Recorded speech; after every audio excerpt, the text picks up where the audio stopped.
तो बिहार के चुनाव के समय ही ये बातें लगभग तय हो चुकी थी कि जब राज्यसभा का चुनाव आएगा तो नीतीश जी देश की राजनीति में चले जाएंगे और वो अपने बेटे को राजनीति में उतारेंगे, जैसी चर्चा भी है, और बीजेपी का सीएम होगा।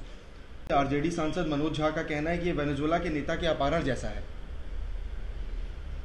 अब वो अपनी समझ से बात कर रहे हैं, लेकिन चुनाव के पहले जो बातें तय हुई हैं उसी बातों पर अमली जामा पहनाया जा रहा है।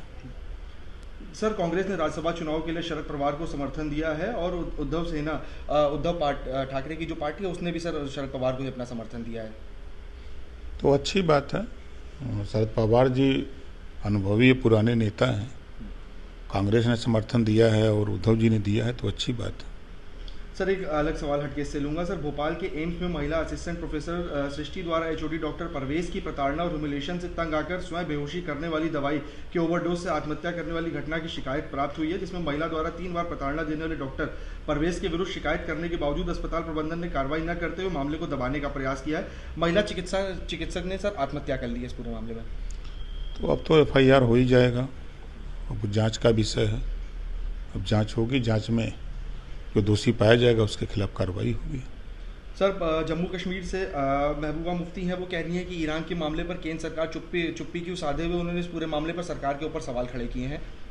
कहाँ चुप्पी साधे हुए हैं, वो इजराइल से, ईरान से, अमेरिका से बात तो कर ही रहे हैं कि युद्ध अच्छी चीज़ नहीं है, युद्ध से देशों में क्षति होती है और आसपास के देशों में भी उसका असर पड़ता है। तो प्रधानमंत्री जी तो प्रयास कर ही रहे हैं। सर, एक आखिरी सवाल आपसे लूंगा। बड़ी संख्या में सर भारतीय जो हैं वो चाहे ईरान हो चाहे इजराइल हो वहाँ पे फंसे हुए हैं और अपने वतन लौटने का प्रयास कर रहे हैं।